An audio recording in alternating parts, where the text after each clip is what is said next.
नमस्कार, स्वागत है आपका हमारे चैनल पर। मैं हूं आपके साथ शिप्रा सैनी। पश्चिम बंगाल में विधानसभा चुनाव भले ही खत्म हो गए हों, लेकिन उसके बाद भी चुनावी खेला अभी भी जारी है। विधानसभा चुनाव परिणाम में गड़बड़ी का आरोप अब ममता बनर्जी पर बीजेपी ने लगाया है। चुनाव परिणाम के खिलाफ कोलकाता हाईकोर्ट का दरवाजा बीजेपी ने खटखटाया है। बंगाल में फिर से मतगणना शुरू हो सकती है, ये लगातार अब कयास लगाए जा रहे हैं। तो पश्चिम बंगाल विधानसभा चुनाव परिणाम जो कि 2 मई को सामने आए, लेकिन उसके बाद भी बंगाल में राजनीतिक गतिरोध जो है वो लगातार जारी है।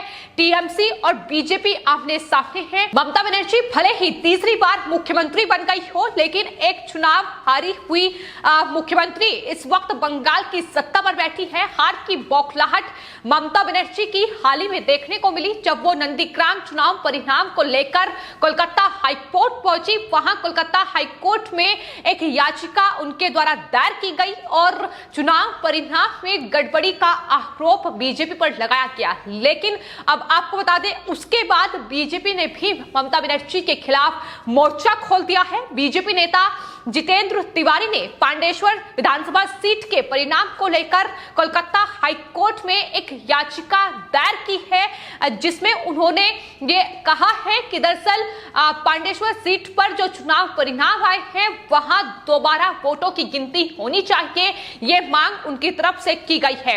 आपको बता दें, इस सीट पर टीएमसी उम्मीदवार नरेंद्रनाथ चक्रवर्ती ने उन्हें हराया था, लेकिन अब बीजेपी भी ममता बनर्जी टीएमसी के खिलाफ मोर्चा खोल चुकी है। जाहिर तौर पर पश्चिम बंगाल विधानसभा चुनाव जो कि सुर्खियों में रहे और नंदीग्राम सीट इन चुनावों की हाई प्रोफाइल सीट, जिसपे बीजेपी विधायक शुभेंदु अधिकारी ने जीत हासिल की। ममता बनर्जी 1900 से ज्यादा वोटों से वहां हारी थी और उसके बाद हार को पचा नहीं पाई, जिसके बाद उन्होंने कोलकाता हाईकोर्ट का रुख किया।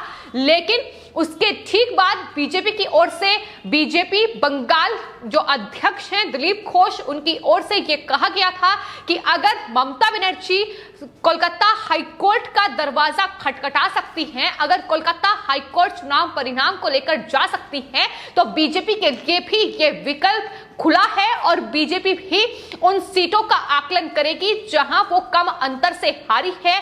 उन सीटों के चुनाव परिणाम को चुनौती कोलकाता हाईकोर्ट में देंगी। और जिसके बाद आपको बता दें, ये पहला मामला है जब बीजेपी ने इस तरीके से वोटों की गिनती जो है दोबारा हो, इसकी मांग उनकी तरफ से बंगाल में की गई है। तो आपको बता दें, आसनसोल के पूर्व महापौर जितेंद्र तिवारी रह चुके हैं और इन विधानसभा चुनाव में वो बीजेपी में शामिल हुए थे, जिसके बाद बीजेपी ने उन्हें पांडेसर सीट से चुनाव मैदान में उतारा था और तृणमूल कांग्रेस के उम्मीदवार से वो 3000 से ज्यादा वोटों से हार गए थे।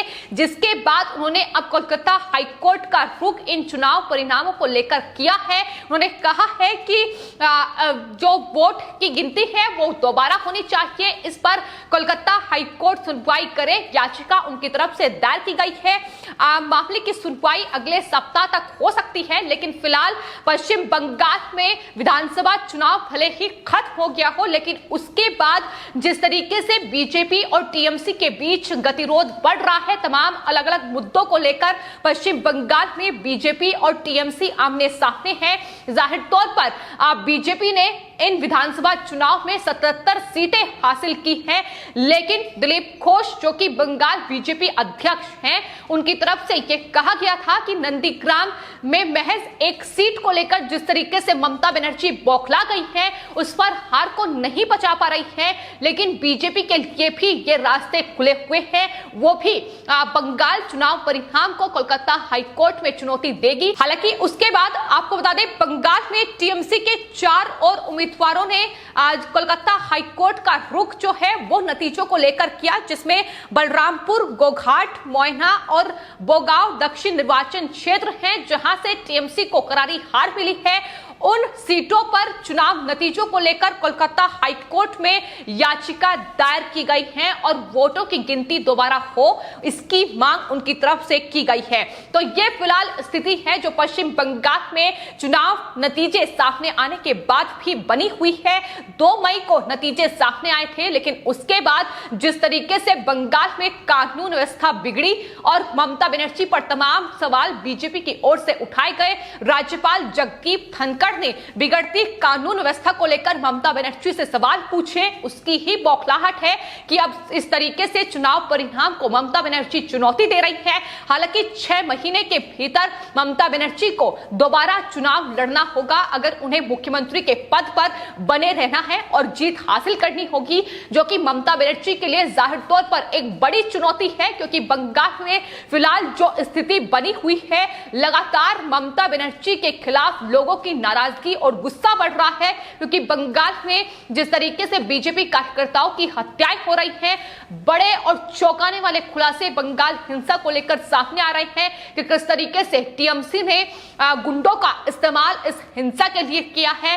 रोहिंग्या घुसपैठिए जिन्हें बसाने का काम ममता बनर्जी की ओर से किया गया, उनका इस्तेमाल इस हिंसा में कर रही हैं। ये लगातार खुलासे बंगाल में हो रहे हैं और यही वजह है कि आने वाले वक्त में बंगाल में ममता बनर्जी की मुख्यमंत्री की राह बेहद मुश्किल होती नजर आ रही है।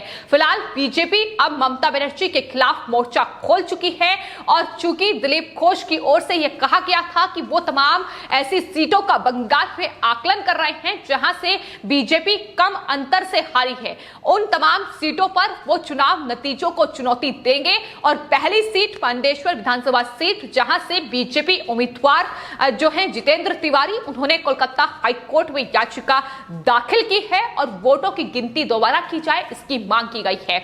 लेकिन सवाल ममता बनर्जी से भी लगातार पूछे जा रहे हैं कि जिस तरीके से ममता बनर्जी ने वहां बहुमत हासिल किया है, वो तीसरी बार बंगाल की मुख्यमंत्री बनी है, लेकिन बावजूद इसके वो बीजेपी पर ये आरोप लगा रही हैं कि दरअसल चुनाव नतीजों में गड़बड़ी की गई है और तमाम जो सवाल हैं वो ईवीएम पर उठाए जा रहे हैं। चुनाव आयोग पर निशाना साधा जा रहा है कि बीजेपी का साथ चुनाव आयोग ने दिया, लेकिन ममता बनर्जी से ये पूछा जा रहा है कि अगर बीजेपी चुनाव में गड़बड़ी करती तो क्या उसे 77 सीटें ही महज हासिल होती। तो ये तमाम सवाल हैं जिसमें फिलहाल ममता बनर्जी घिरी हुई है और लगातार बंगाल हिंसा को लेकर जो ममता बनर्जी से सवाल पूछे जा रहे हैं कि आखिर बंगाल में कानून व्यवस्था क्यों खत्म हो रही है, बंगाल में हिंसा पीड़ितों को इंसाफ क्यों नहीं मिल रहा है, क्यों ममता बनर्जी कोई कदम उठाती नजर नहीं आ रही है। अगर कोई बीजेपी सांसद विधायक वहां बंगाल में हिंसा प्रभावित इलाकों का दौरा करता है तो वहां उनका कड़ा विरोध किया जाता है, उन पर हमले की कोशिश ममता बनर्जी और उनके गुंडे करते हैं। तो यह फिलहाल बंगाल की असलियत है जिसे ममता बनर्जी देखना नहीं चाहती है, लेकिन बंगाल में बीजेपी और तमाम जो आयोग बंगाल हिंसा की जांच कर रहे हैं, उन्होंने ममता बनर्जी के खिलाफ अब मोर्चा खोल दिया है। बंगाल में पीड़ितों को इंसाफ मिले, यह लगातार मांग की जा रही है और यही वजह है कि बंगाल में इस तरीके का गतिरोध टीएमसी और बीजेपी के बीच देखने को मिल रहा है। बीजेपी बंगाल में राष्ट्रपति शासन की मांग कर रही है। ममता बनर्जी का यह तालिबानी शासन खत्म होना चाहिए, इस पर रोक लगनी चाहिए, क्योंकि बंगाल की स्थिति बेहद चिंताजनक और कहीं ना कहीं गंभीर इस वक्त बनी हुई है। यही सबसे बड़ी वजह है कि ममता बनर्जी और टीएमसी की बौखलाहट इतनी ज्यादा बढ़ रही है कि न सिर्फ बीजेपी पर निशाना साधा जा रहा है बल्कि राज्यपाल जगदीप धनखड़ को भी घेरा जा रहा है। तो फिलहाल अगर पश्चिम बंगाल चुनाव परिणाम की बात की जाए तो उसको लेकर जो टकराव अब बीजेपी और टीएमसी के बीच शुरू हो चुका है, उसका फैसला जाहिर तौर पर कोलकाता हाईकोर्ट करेगी, जिसमें ये तमाम याचिकाएं दायर की गई हैं। लेकिन ममता बनर्जी को नंदीग्राम सीट से मिली हार जो कि वो नहीं बचा पा रही हैं, उसको लेकर पहले ही कोलकाता हाईकोर्ट से कड़ी फटकार लगाई जा चुकी है और यही वजह है कि वो लगातार अब जजों पर भी ये सवाल उठा रही है कि जो नंदीग्राम चुनाव परिणाम को लेकर याचिका की सुनवाई कर रहे हैं वो बीजेपी समर्थित हैं। ये तमाम आरोप उनकी तरफ से लगाए जा रहे हैं। तो फिलहाल ये टकराव टकराव है, ये तकरार है जो पश्चिम बंगाल में टीएमसी और बीजेपी के बीच है। लेकिन सवालों में ममता बनर्जी घिरी हुई है और यही वजह है कि यह बौखलाहट लगातार पश्चिम बंगाल में ममता बनर्जी और टीएमसी की देखने को मिल रही है कि वो अब चुनावों में गड़बड़ी का आरोप बीजेपी पर लगा रही है। लेकिन चुनाव जब पश्चिम बंगाल में हुए थे उस वक्त जो तस्वीरें सामने आई थी वो किसी से छिपी नहीं है कि किस तरीके से ममता बनर्जी ने पोलिंग बूथ पर जाकर वहां गतिरोध पैदा करने की कोशिश की थी, वहां किस तरीके से बाधा वोटिंग में डाली जाए इसकी तमाम कोशिशें भी नंदीग्राम सीट पर ममता बनर्जी कर चुकी हैं। तो किस तरीके से पश्चिम बंगाल की स्थिति इस वक्त बेहद चिंताजनक और कहीं ना कहीं भयावह बनी हुई है, इसका खुलासा हर रोज हो रहा है और यही वजह है कि ममता की मुश्किलें बढ़ रही हैं और ममता बनर्जी इस तरीके से बौखला गई हैं कि अब तमाम जो आरोप हैं वो बीजेपी और यहां तक कि राज्यपाल जगदीप धनखड़ पर लगाए जा रहे हैं। फिलहाल आपकी इस पूरे मामले पर क्या राय है हमें कमेंट बॉक्स में जरूर लिखें और चैनल को सब्सक्राइब करें। धन्यवाद।